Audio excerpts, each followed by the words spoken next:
welcome everyone to this new Tech Captains episode. So today we are lucky to have Martin Brunthaler, CTO and co-founder at Adverity, which is a company working on data. So you'll be able to tell us a bit more in a few minutes, which is a very trendy topic. So hi, Martin. Hello. Hi. Thanks for having me. Thank you. And today I'm accompanied as usual with Gareth Thomas, CTO at Big Data. Hi, everybody. Hi, Martin. Hi. Good. So, Martin, you co-founded the company in 2016. You raised, I don't know, 150, 60 millions. Who keeps counting at this point? You've created several companies out of Austria. So, can you tell us a bit more about how you got there? Yeah. So I think my as you might be able to guess from the color of my beard, I'm in my mid-40s now, so I've been in this field for quite a while already. How I started really is I think with an Amiga computer that was a Commodore, not the really old one C64, but the Amiga variant, which I got I think with around about 10 years. So I started coding on this with BASIC, and I had a little kid book, illustrated BASIC book that I used for programming like little games and stuff like that. So kind of sparked my interest pretty early. And then, I started with later on a personal computer with programming Pascal and Delphi. So I did a little bit of database style applications for a friend of mine. And then like in school, we had an interesting programming language that we learned that was Comal. I'm not sure if that's still, I'm not sure if anyone still knows the kind of language. It's probably a dying one, like COBOL or whatever. But we had good fun programming in that too. And then during university, I made a choice whether I should join a corporation for which I was working as a software programmer, or join a couple of crazy guys from university and join them for the startup. And luckily enough, I made the latter choice. And we've been working in for mobile applications. So we developed web applications. That was a thing at the time. And I moved into the short messaging space, which where we even we built our own data center and even purchased the diesel ones that we put onto the roof to have uninterrupted power supply in case of failure. Because at that time, the companies purchasing such software were obviously telcos with they had interest in like keeping stuff up and running quite a bit. We have been lucky enough to be able to sell this company in 2006 to an American corporation, and then we stuck around for a while. So we and myself as well have been able to learn a little bit the corporate environment as well during the time. And after 2 years, I started something else again, like in the price comparison space. Was that your browser plugin? Yeah, exactly. It used to be a browser plugin. I tried. It's pretty cool, that actually. Yeah. It's that's 10 years ago, maybe 12 even. A little bit longer. A lifetime in tech world. It's a lifetime, I can say that.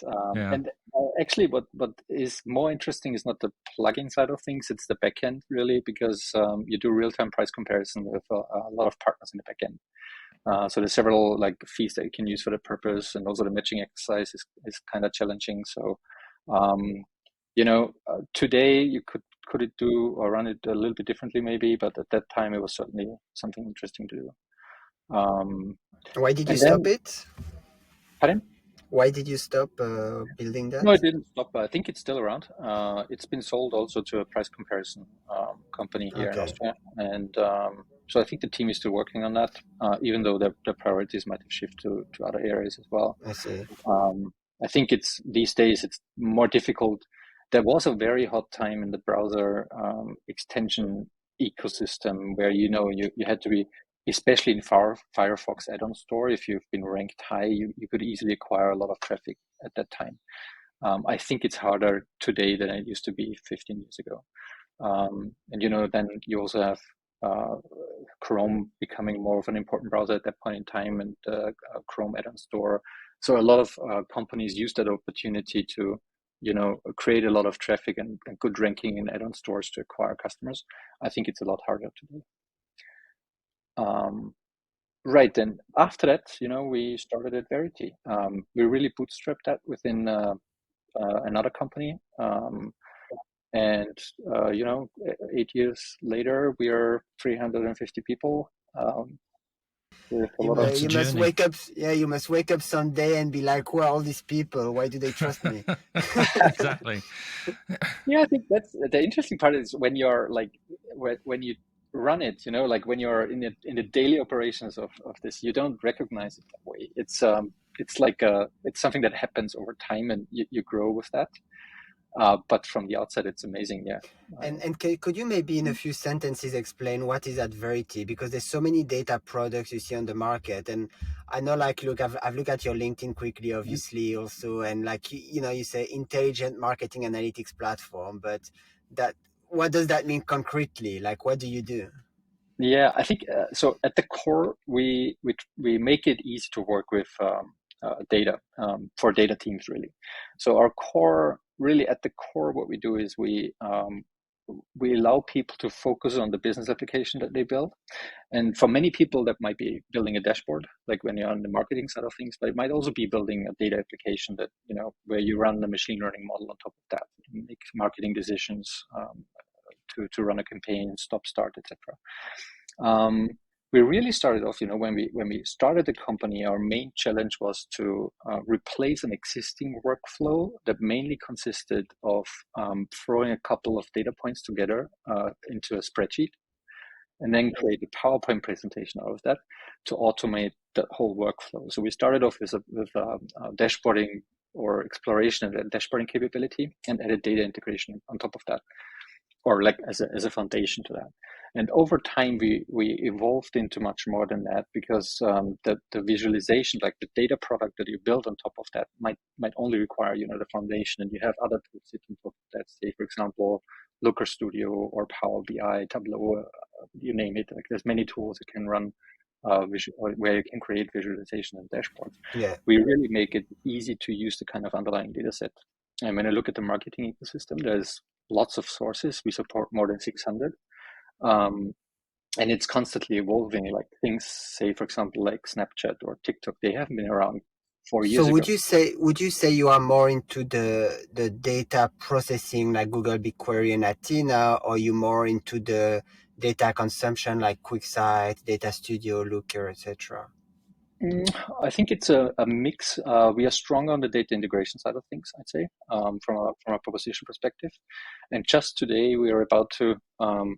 That's a coincidence, but with the first customers currently getting a new release, where we are going one step further in the value proposition. So with the upcoming versions that we're gonna release to our customers, you also get a native programmatic interface to our data storage. So this really removes the need to operate your own data warehouse, and you can really focus on building what you build on top of that. So do you mean a command line interface? Is that what you're talking about, like a CLI? You might want to use it through a CLI, but also through, say, for example, an ODBC driver, such that you can hook into our platform through a programmatic interface, rather than providing your own SQL database or data warehouse. Snowflake being one of them. Yeah. So is Adverity really the ETL basically of the extract, transform, load of the process? Yeah, you could say that. ETL, ELT, you can run it in both modes of operation if you like. So we allow you to apply transformations before it lands in the storage and also after. So you can do both. Well, actually, it was interesting to me because I was reading the case studies. You got a ton of case studies on your website, and I thought it was quite amazing that you seem to have a very wide breadth of functionality. So you've got things from sort of low-level ETL where you're providing data, you're doing that sort of stuff, but then you've also got, I'm guessing, dashboards and abstraction layers for marketers. So I mean, that's quite a wide breadth for your tool, right? It is, yeah. Initially, we started with the whole presentation capability. That is what you now see with dashboarding and exploration. and then, like I said, the data integration part became like its own business, so to say. It started off as an internal tool such that we could onboard sources for our customers, but it got very strong very quickly. And I think what distinguishes us in this area is also the depth that we go into supporting a source.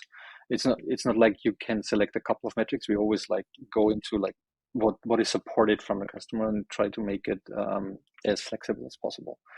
And then I was going to ask you that question about what did you build first, and why did you choose to build it? I guess. But where do you think your strength is now? If you kind of look at the sort of width of the, where do you sort of say you're best at? Clearly, data integration is where we shine. But I think and that's kind of when you look out into the future, maybe 2-3 years, a lot depends on the application that you build on top of that. So a data application might be a dashboard for many companies at the moment.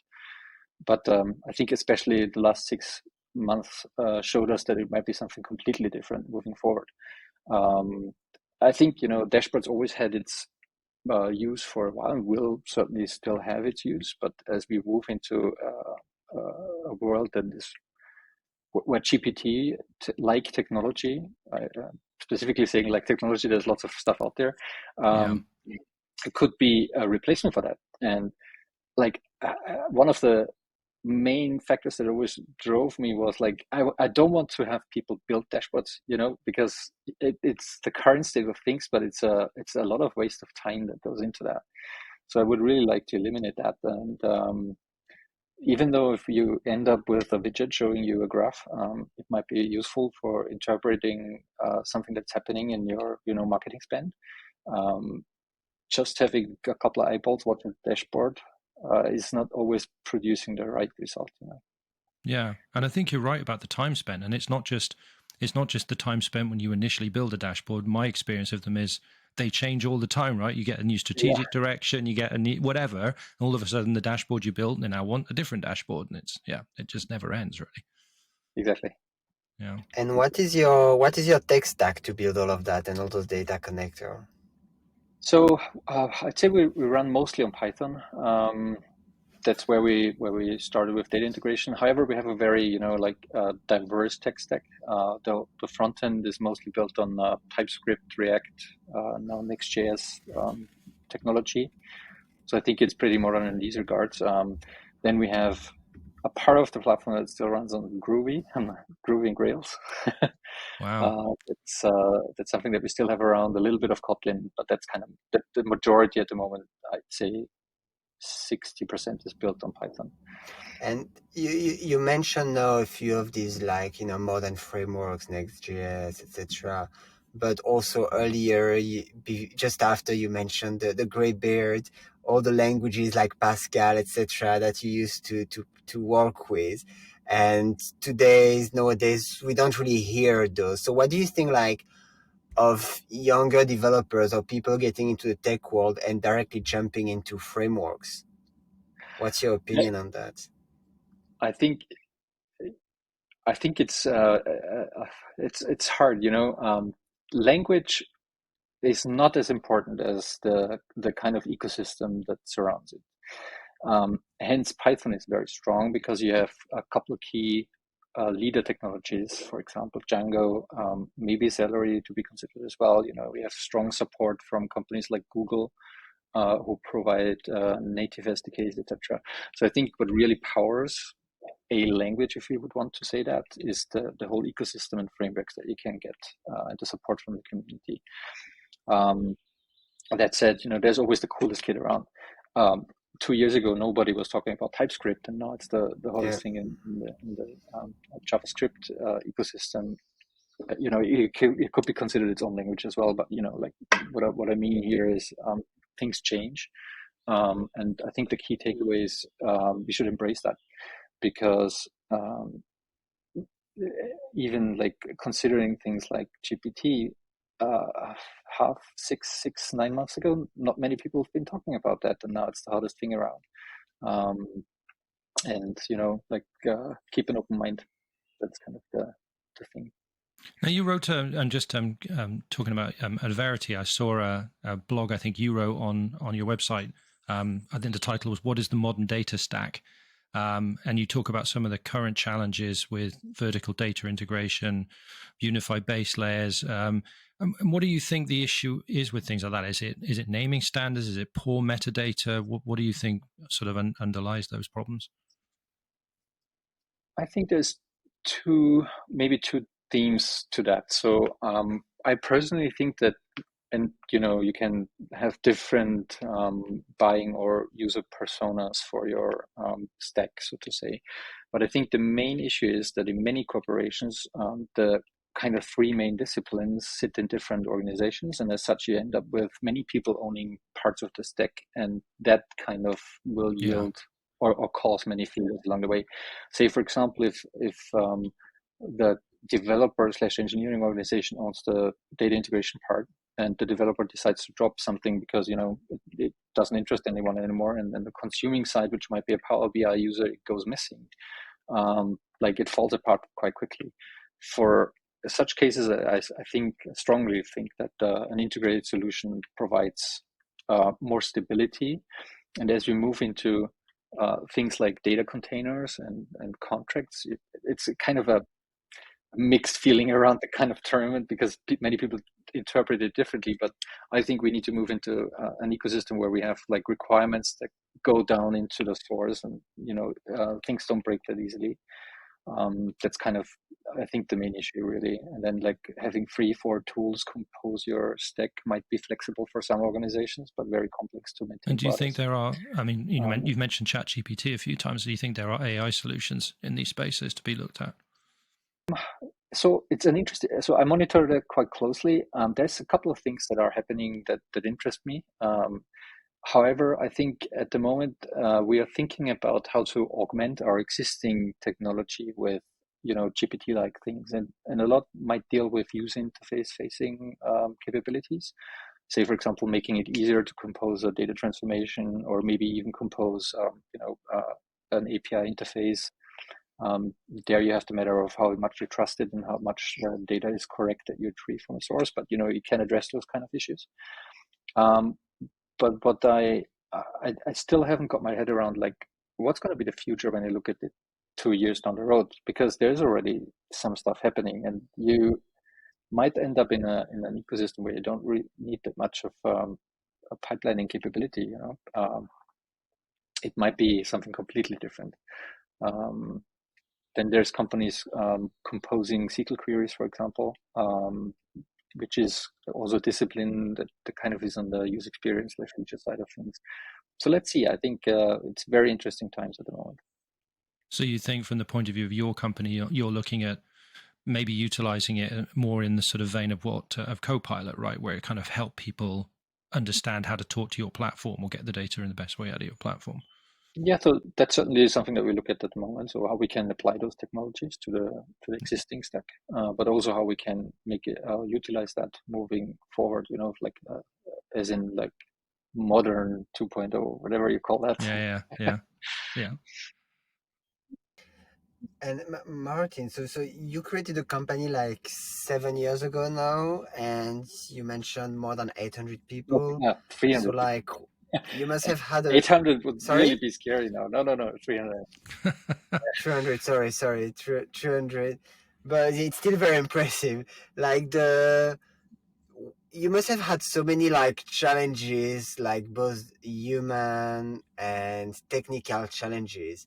Like what were your the top few challenges you have encountered? Also, your role has evolved a lot and shifted based on that. I'm not sure what to pick. Like, but then again, like I said initially, if it's happening on a daily basis, it's not like, you just keep on pushing. I think that's the mode of operation. There's phases where you can do more strategic stuff, and then there's phases where it's more like making sure that everyone's aligned. Like alignment plays a huge role in a big organization. I think it's a good challenge to like make sure that everybody's pulling on the same like rope. I think that's something that myself and Alex are working on a daily basis. For me personally, I think comms is always an issue. being out there and being public is something that I should do more often. And but when you are fighting fires, it's something that you need to work on. Isn't it funny how every company from the outside can look super successful, but when you're in the inside, like there's holes everywhere in the boat, Yeah, totally second that. I think everyone always. Yeah. If you read stories about PayPal, a lot of these massively successful businesses in their early days, it's craziness, Yeah. People have no idea. It's kind of like the swan. They just think it's serenely moving across the lake. Meanwhile, it's just madness underneath. Yeah. Yeah, it's the part of that. We have a small tradition in the podcast that every guest presents a book that they really like, and you mentioned design patterns, elements of reusable object-oriented software, if I'm correct. Like why this book? I think the book is it's a classic, and everybody would say that, but I think I got it in the 90s when I was still like 14, 15 years old. Would have to look that up, but it kind of it was my first connection with structured, like how you get structure into your thinking in terms of how you architect and design code. And I think most of that still is valid today, even though pragmatic languages change, and like we already talked about frameworks, that all changes, but the design patterns underneath are good to know. And the same applies for algorithms, which still is a very good book to read on if you want to understand underlying how stuff works really. When you read that early, I think it's a good read to have. I would actually argue that it's in some ways maybe to be honest with you, I've not read that book, so I shall read it now.